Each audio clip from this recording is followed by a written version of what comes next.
Welcome to the last lap, which is going to begin with a fast start by Ranjit. Thank you, Benjamin. Thank you all for inviting me and for coming to this talk.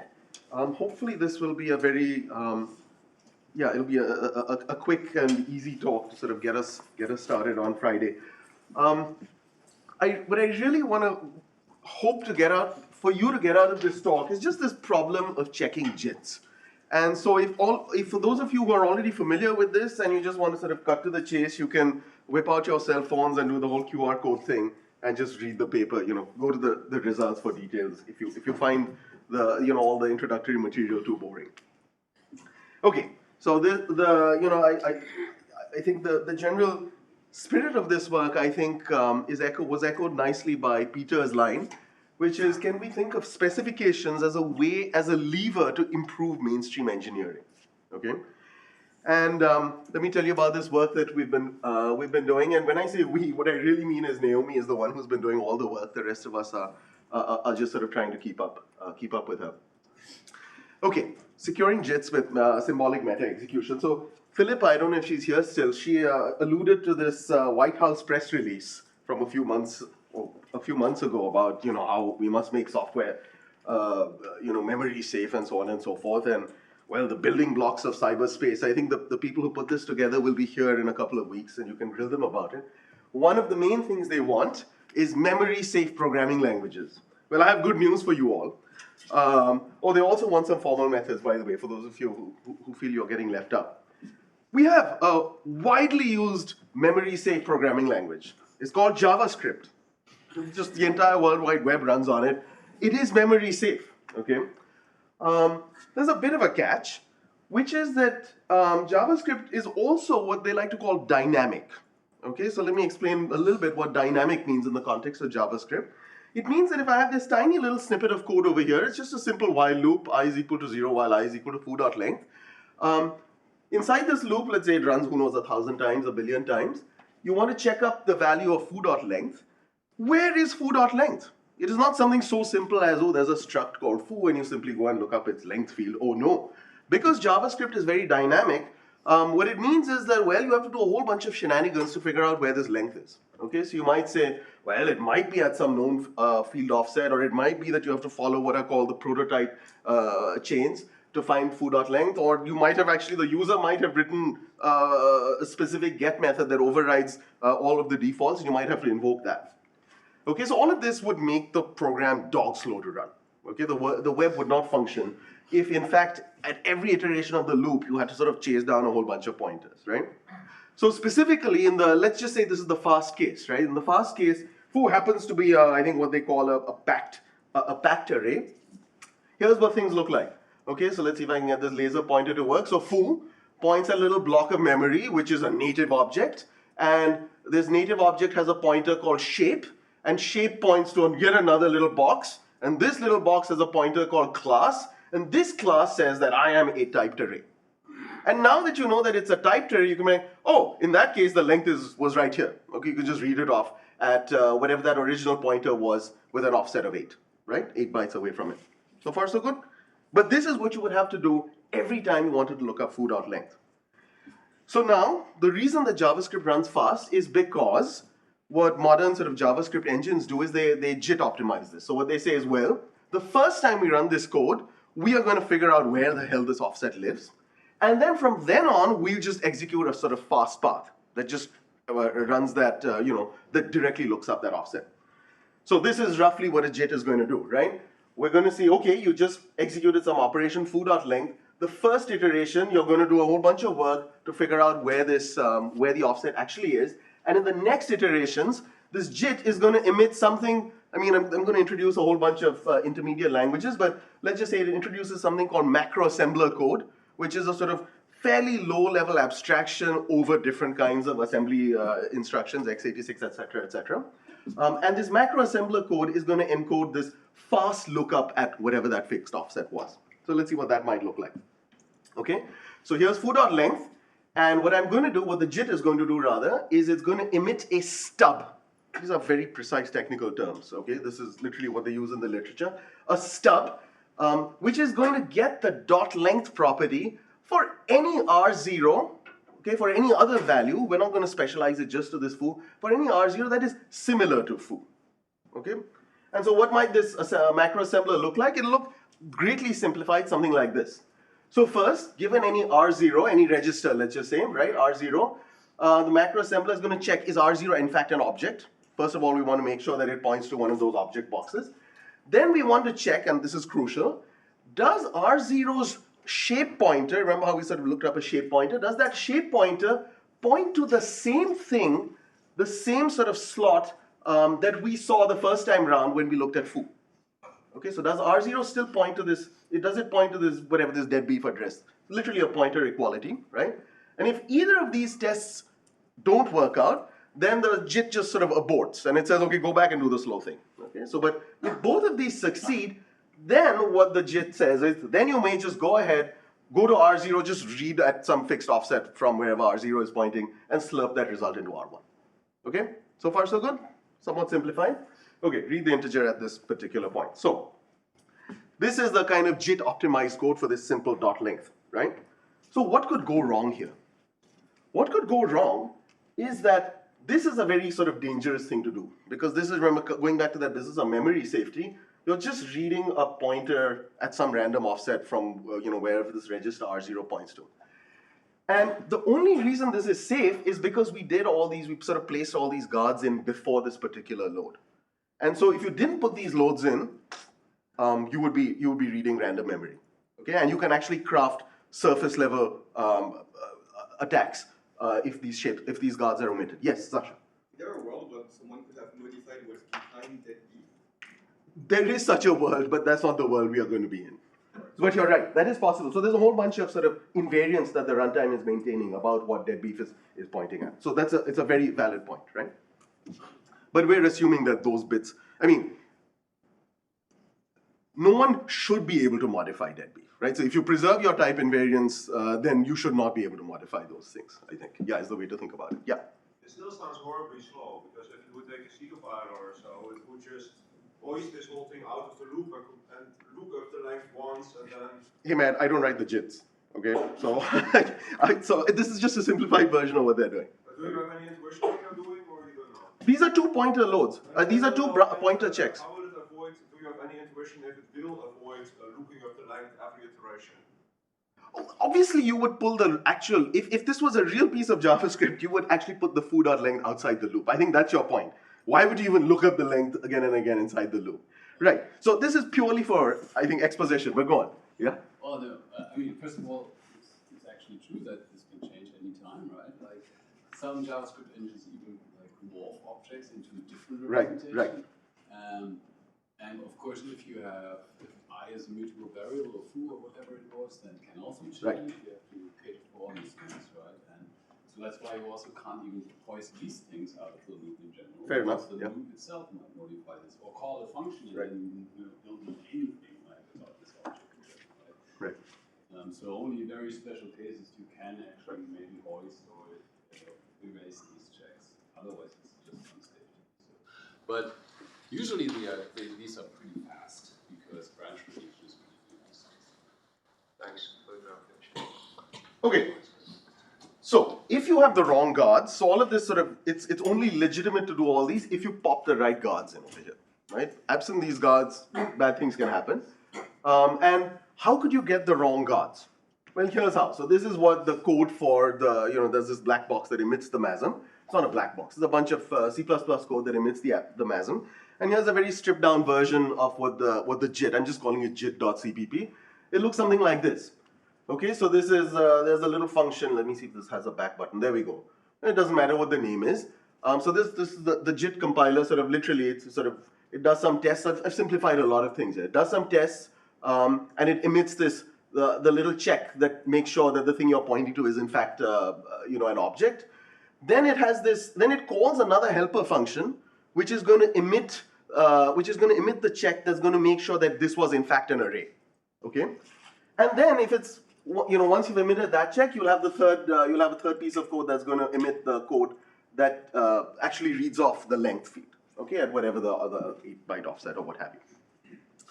Now, The trouble is with things with this little helper function, you have this emit, call, getter, setter, whatever, right?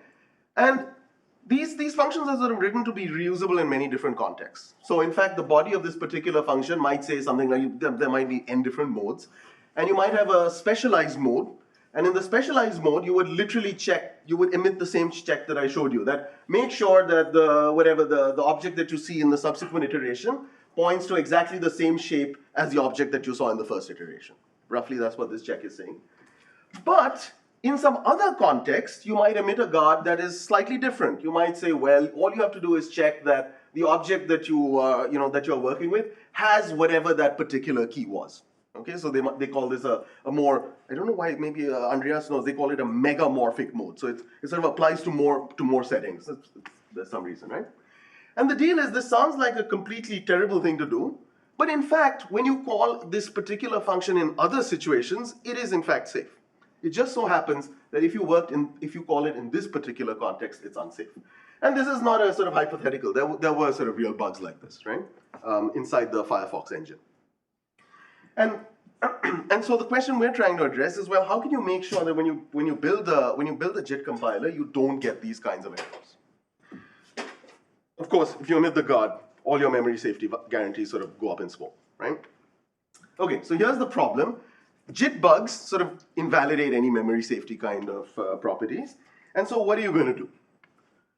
So let me tell you now why it's not so easy to verify that the JITs are correct. It's a slightly tricky problem, and I'm trying to set up our solution by telling you the problems that the solution solves. Okay, so what is hard about making sure that you don't get these bugs in the JIT? Next, I'll tell you our actual solution, how we address those challenges, and then I'll tell you a little bit about what we built. So first of all, what we want to do is build a tool that lets you sort of construct JITs in a way where these kinds of errors don't occur, period. We want the verification to be completely automatic because, as it happens, this code changes a lot. So the particular sort of chunks of code inside Firefox that this touches, I think we crunch some numbers. Literally, the code changes every 2 days. There's a commit that's sort of merged in every 2 days. So you can't say, well, we're just going to verify it for once and for all with some sort of heavyweight mechanism, because that's not going to fly, right? So what are the challenges? So here's the problem. The problem is that the JIT is really emitting this stub as data in a buffer. It's literally writing into some buffer, a sequence of instructions. And then what it's doing is the machine sort of interprets that data as a sequence of instructions and sort of runs it. And so what you need to do is verify the safety of the data interpreted as code, all the data that's in the buffer. And you need to do this not just for one stub, but for all the possible stubs that your JIT might have generated right? Remember, we want to do sort of static verification. And so we want to first be able to check a single stub, and really we want to be able to check all the stubs that might get generated. Okay, so we're not doing a translation validation type thing. Given a JIT, I just want to say all the stubs that you're going to emit are going to be safe. So let's see what's hard about checking just a single stub. So let's go back over here.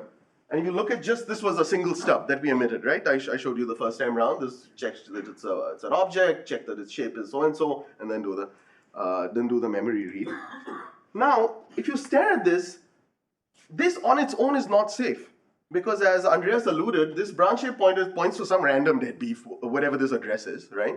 And so this is only safe in a context where the JIT already checked that deadbeef pointed to this shape object, which pointed to a type array. Okay, so this snippet of code is not safe in isolation. It's only safe when you have the history of the extra checks that were performed by the JIT itself. Okay, so this is the first sort of hassle that we have to deal with. You can't simply say, here are the stubs that are emitted, make sure they're okay. And the second problem, of course, is that the JIT itself is, it's a bunch of C++ code. That's, it's got branches and what have you. It's just emitting a whole bunch of stubs, right? So I'm going to take the snippet of JS in. At any one execution, of course, I'm going to produce one particular piece of macro assembler. But depending on, runtime, heuristics, profile, this, that, and the other modes, what have you, I might actually emit a whole bunch of stubs. And really, I want to check all of these. Okay? In particular, some of them might be good, some of them might be bad. And I want to say if there are any bad stubs that might be emitted. Okay, great. So how do we solve this? So let me get to the meat of the talk, as they call it. which is this business of symbolic meta execution. Okay, so I want to be able to verify all the possible stubs. And here's what we did. So we built a system that is rather poorly named. It's one of those names that you make up at the last minute because you have to change the name of your system to anonymize it, before you submit. But anyway, let me not rant about that. It's called Icarus for whatever reason. And it takes as input a JIT and it says yes or no. Okay, we like it or not. And the way Icarus works is something like this. So it's going to take as input your JIT, and this is where all the action is. We have something that for the purposes of this talk I'm calling a meta compiler. But the important thing is it emits an object called a meta stub, which I will explain momentarily. And a meta stub is a single program. It's a single boogie program. How many people here know what boogie is? Okay, lots of people know what boogie is. Fantastic. So it's a single boogie program that you feed into Coral, which is a verifier for boogie programs. And if Coral says yes, then you are happy. And if Coral says no, then you can say, well, here's a possibly bad stub that you might have emitted. Okay? So all the action is in this meta stub. What is in the meta stub? So here's the idea. The meta stub essentially just sort of captures this intuition. The JIT generates a stub as data in a buffer, and then you're going to interpret the code. And so this is what the meta stub does. It looks literally like this is a single boogie program, called meta stub in this case, which has two parts. It has a part called generate. You can think of it as a first function call. And this generate is more or less literally the code of your JIT. Okay? It's going to be this is the code for the JIT, which is sort of going to write these instructions into the buffer. And then the second part, once you've generated them, you sort of move into the second phase, which is this interpret phase, where you literally just sort of read the instructions off the buffer and you execute them in an interpreter. Okay? And this is going to be the boogie program. So let me explain this with a concrete example. Okay? So now what's going to happen is, if you think of this as a boogie program, and imagine you could symbolically explore all the executions of this boogie program. Let's just pretend you could do that. Okay? All the different executions of this boogie program correspond exactly to this kind of context-sensitive verification of all the possible stuff. So you think about it. Any execution of this boogie program, its prefix is going to correspond to whatever the context was that was used to generate the stub. And then the green bits, the interpret, is going to be now we're executing the macro assembler directly. And we're going to check by sort of using contracts that all the sort of memory safety preconditions were established by a combination of whatever happened here and whatever information we gathered from the context. Okay? So let me just sort of illustrate what the generate and the interpret block are. So the generate block, as I said, is more or less literally the JIT compiler. Okay, we're going to write the JIT compiler in our language. It's not C++, mostly to not have to parse C++, but it sort of more or less looks like the C++ JIT compiler. So for example, here's this generate typed array length, etc., right? There's some extra magic where instead of just, we have a sort of special keywords to tell you when, where exactly instructions are being emitted into the buffer, so that we sort of have to track those for various important technical reasons. And similarly, okay, so here's this emit, again, just translates into a function in our little DSL. The whole thing looks more or less like the C++, right? Okay, what is the interpret? It's basically a giant loop. Okay, it says function interpret, you sort of track the program counter, and at each step you sort of pull the next thing. You have this kind of buffer where instructions were written. You pull the instructions out of the buffer, and now here's the crucial part. You just do a pattern match. If the operation was, let's just move along because I said those things. If the operation was a load private pointer, then you literally, the interpreter is going to have a function that we are going to write that gives you a semantics for this MASM instruction, but as a boogie program. Okay, so with pre and post conditions that sort of capture the relevant contracts, and we're going to do this for each of the different MASM instructions. There's like 150 of them. Okay, does it make sense? So for example, let me show you what the contracts for load private pointer might look like, or branch test object. It's going to say that, well, either in the output the PC is fail because the test might fail, but if the PC is not fail, if we don't abort, then you are guaranteed that the source in fact satisfies some is-object predicate. Okay, here's the branch shape pointer.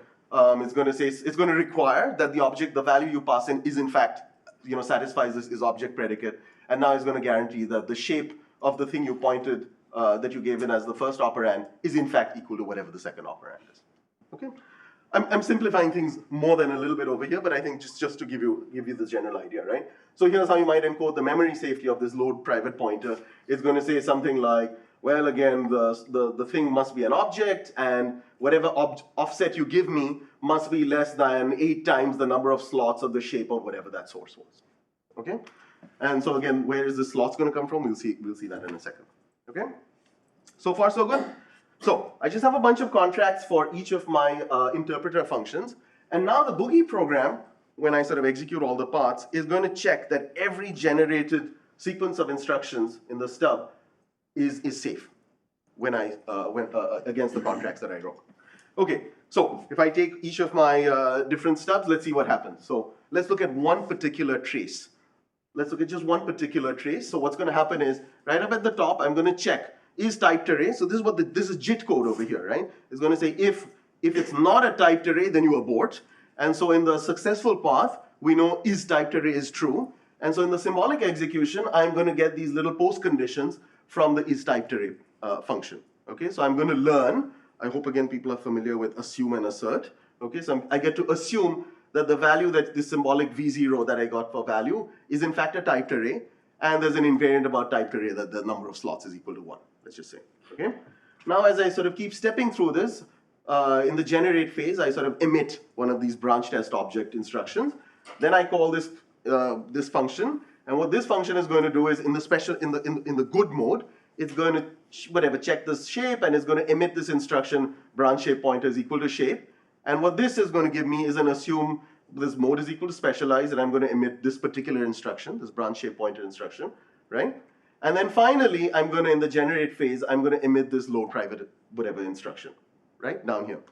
Now what's going to happen is the meta stub is going to move over into its interpreter phase. And now it's going to look at, okay, let's just remember how I had these contracts for branch test object. The post condition is going to assume that the result is an object. Then when I do this branch shape thing, I'm going to get to assume that the shape of the new value R0 is the same as the V0 that the JIT saw. Okay? And finally, I'm going to do this thing where I check that in fact the R0 is has that many slots, right? And now if you think about it, why is everything safe? The reason this particular, let's see if I have the right animations here. The reason this assertion works out is because we're using this test, which came from the preceding MASM instruction, and all this stuff that came from the JIT's context, right? So all this was the test that the JIT itself did that made sure that V0 was a typed array. Okay, so that sort of gives this information to the verifier, and that knows that the slots is equal to 1. And now down here we get to assume that shape of R0 is equal to shape of V0 and so on. Now to Sasha's point, by the way, this is exactly where if you did weird shenanigans with the shape, then this whole thing is a lie, right? So we are sort of assuming here that you cannot mess around with the shape. And so if you were sort of mucking around with the shape deliberately or not, you would have to sort of invalidate this particular run, right? Okay, cool. That was of course just one trace. In the other trace, imagine you had the megamorphic version where mode was not specialized. Now what would happen? Well, you would have the wrong sort of checks over here, right? You would not emit the check that the shape was whatever it was. And now the SMT solver would yell at you, Coral would yell at you and say, hey, I cannot prove this assertion because of course there's no information in the preceding trace to guarantee to me that this inequality holds. Okay? Very good. Now I don't know what we have. Oh, I have 20 minutes left. I should have been talking much more slowly. In reality, you can't just do symbolic execution like this. I don't know if there are any symbolic execution nerds in the house. This simply does not work because why? Can anyone tell me why do you think this would? I said path explosion. Well, where's the path explosion? Which bit is exploding? Let's see. What's exploding is this interpreter loop. Okay, so there are very few parts in the, you would know exactly because it follows from your talk, Victor, right? It's the same kind of thing. In this interpreter loop, what we're doing is we're just saying, well, just pull out the next instruction and then if it's this, then interpret, if it's that, interpret, and so on, right?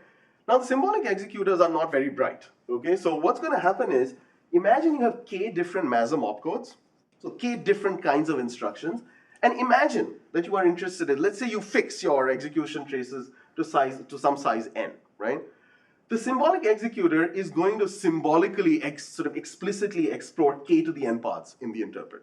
because it's literally going to explore every possible combination. And now, of course, only 4 of those paths could correspond to programs that could have been emitted by the generate phase. But the symbolic executor only learns that after it explores those paths, because it sort of builds up all the constraints and it compares against what happened in the generate context and said, oh, I guess this path couldn't actually happen. But nevertheless, it's not very bright. It's going to explicitly enumerate k to the n paths, and that doesn't fly because in reality k is like of the order of a few hundred, and n is let's just say 10. Even if it's 10, that's a very large number, right? So I'm not going to explain how we solve this. It's in the paper, but it's quite a cute trick.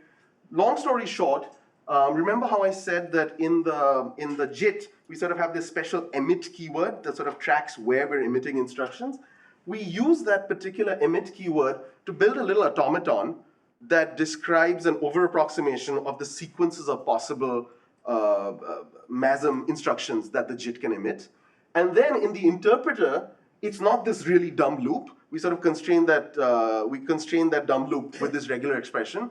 And so we only explore basically the very, very sparse set of sequences that might in fact have been emitted by the generator. Okay, so instead of k to the n, you end up exploring like 4 paths or 12 paths or whatever the number of sequences that the generator might in fact have emitted.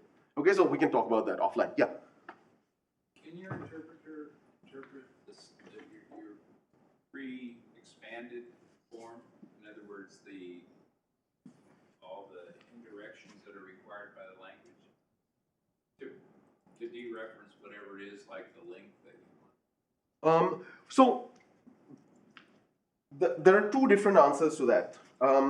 One is that as do I show you some code for the interpreter? I think I will in a minute. Some of it, yes, because in the interpreters for each of the individual MASM instructions, we give you this is what happens in the MASM instruction. It does this, and then it tests that, and then it compares against this, and so on and so forth, right? So it's explicitly code in the interpreter, which becomes boogie code. But the interpreters also can call into the JavaScript runtime itself to do various things, right? So some of the MASM instructions can hook back into the JavaScript runtime, which is in this case just going to be C++. And so what we let you do is specify contracts for those functions. So let me show you an example in a second. Okay. Okay, very good. So that's symbolic meta execution. And now let me tell you what we actually did. Okay, so that's the sort of the general idea. So what did we do? And how did we sort of use specification, as it were, to sort of improve some engineering, right? So we wanted to sort of improve the situation with JITs in Firefox. And as Peter nicely put it, how can we use specifications as a lever? Well, here's the idea, right? We are going to this spider monkey is Firefox's JavaScript engine. And this is, all of SpiderMonkey, but this is probably not even all of SpiderMonkey. But we are zoomed in on this little bit over here. Okay, so inside SpiderMonkey, there are like n different layers. We are focused on this particular bit over here, where you can see this is the baseline JIT, and what this does is this is where you get the various low-level operations like dot length. And really, what happens is for each of these low-level operations, the JIT emits first something called cache IR. I sort of cut to the chase and I just talked about macro assembler, but really there's an extra intermediate language called cache IR, and then that cache IR gets crunched down into this MASM code, which gets stuffed into the inline cache and then further lowered to assembly, etc., right? So this is the bit that we focus on, this kind of cache IR compiler, right?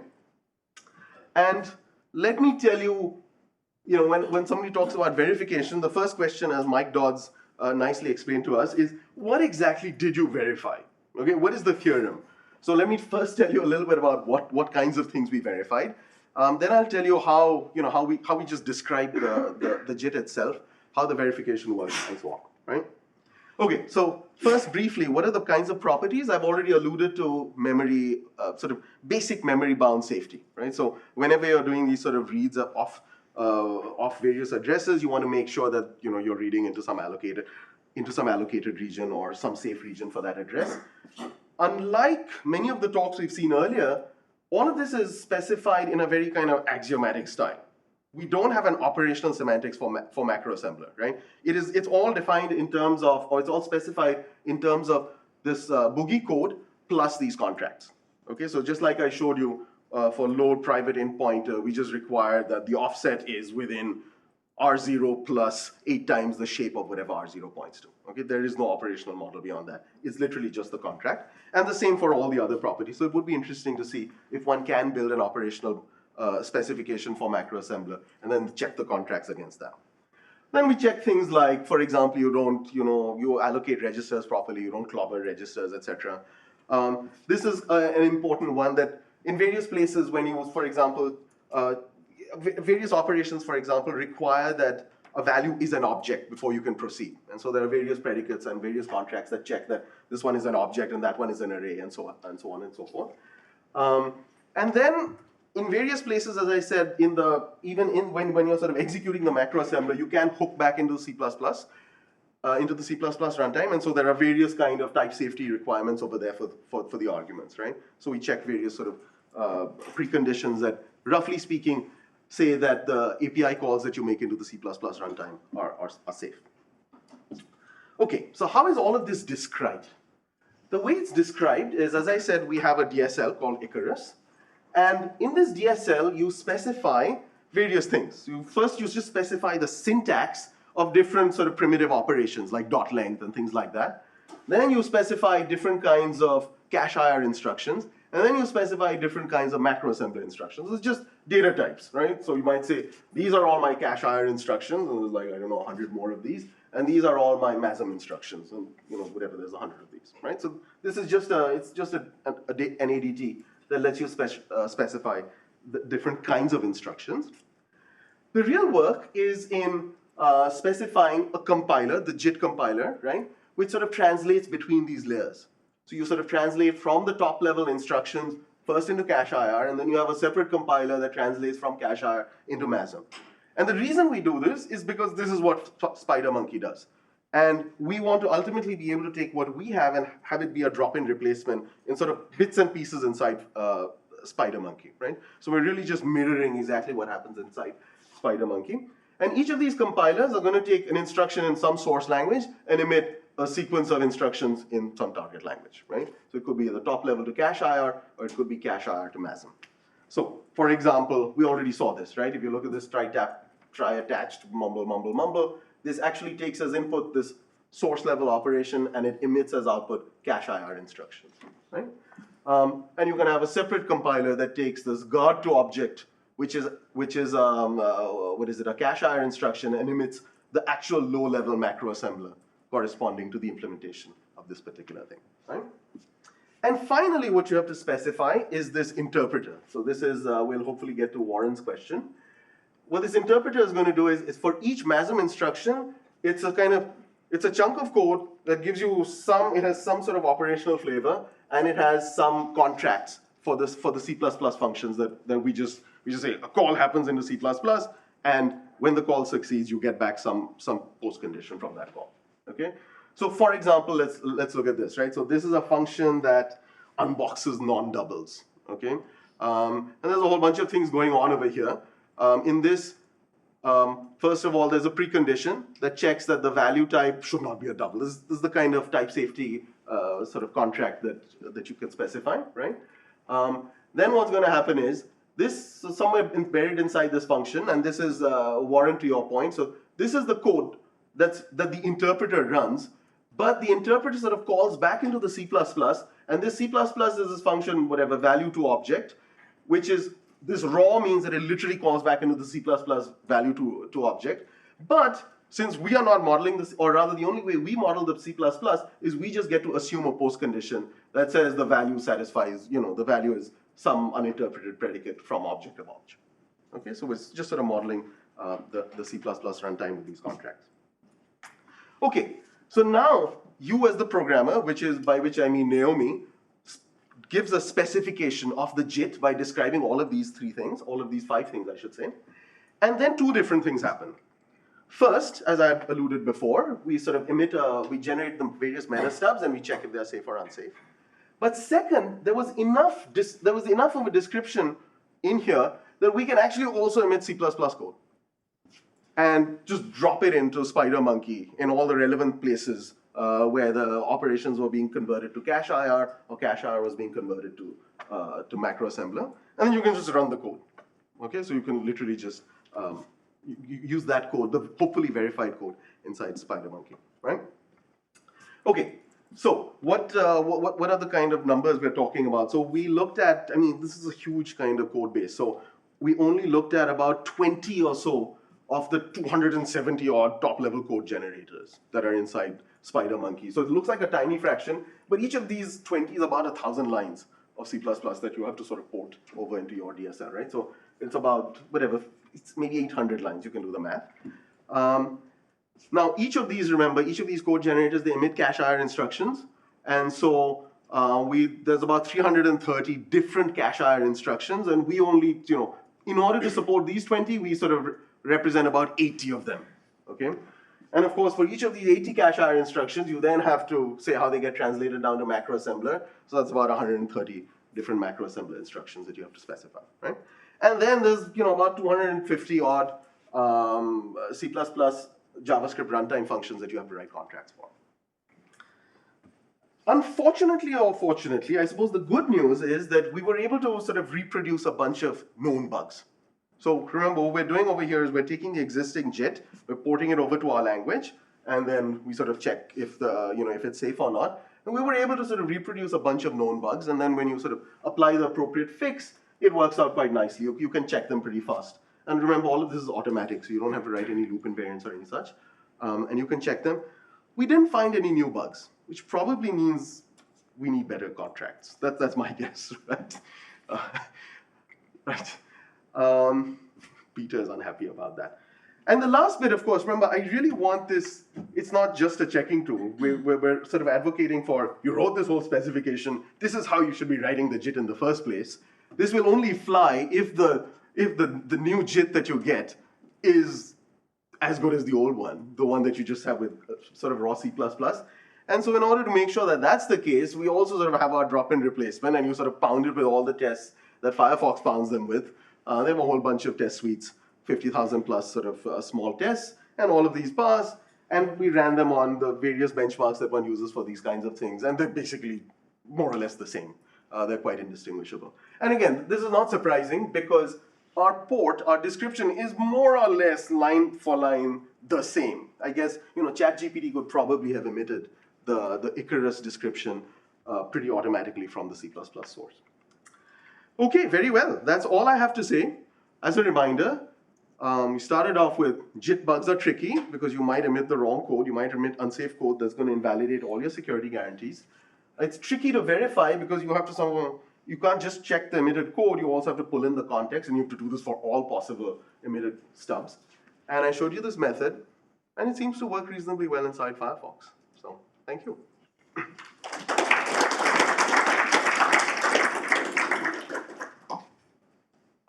I'm supposed to do. I think Peter's hand went up first. Yeah. Could you have reverse engineered the Icarus in their C++? Oh, we did, actually. That's a good point. I think that's plausible. But I mean, the only reason we didn't is we built Icarus just because we didn't want to parse C++. But if we are willing to cross that bridge, then I think you could, because it's pretty much a line by line. We're not doing, yeah. I think it's entirely plausible to do so. But we haven't. Given the fact that you would be asking them to not have everything in C++, did you talk with them about the adoption? I think talks are in progress right now. But yeah. Yes?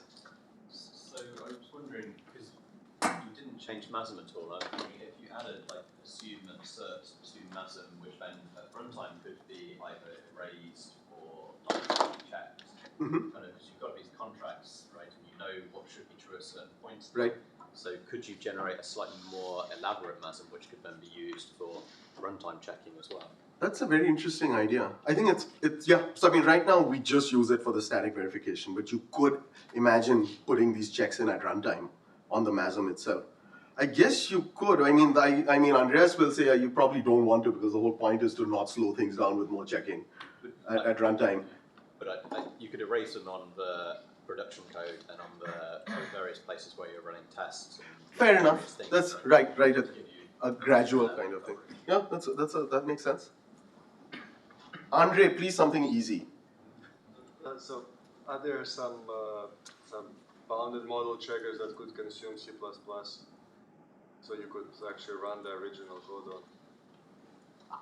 I don't know if the bounded model checkers I know of. This is quite complicated code. I mean, these programs, when you look at if you look at that whole sequence, right? The cache IR, the opcode to cache IR, is about 20. What did I say? 17,000 lines of Icarus/C++. I think those are somewhat larger than. But I mean, if you can think of Coral as, in this case, it's not really doing bounded model checking. It is, once we do all these control flow automaton optimization, it is doing all parts. So, in a sense, yeah, we're using Boogie just because it's been more engineered. I don't know if there's any tools that would work directly on the C++. But the other thing we would have to do with the C++ is this business where we build the automaton. And for that, we would have to, ultimately, we'd have to parse the C++, and I guess we just didn't want to parse the C++. Regarding the automaton, so is it essentially sort of tracking the control flow graph? Exactly what it's doing. Actually, remember sort of some 15 years ago, there was this whole business of keeping track of some of the variables in your symbolic execution, like the control flow, the program count, the explicit. Yeah. So if you could add that to Coral or to whatever other symbolic engine, then you will get it. Yeah, I think you're right. Yeah. Warren, okay, Andreas. Can you go back to the slide that had the architecture of Spider Monkey? I'm not super familiar with Spider Monkey. You and me both. Where did it go? It was here somewhere. Oh, it was right here.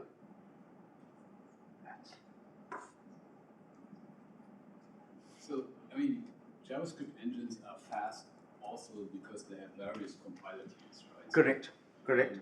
So from this graph, it seems like what you did is only in the baseline compiler, or?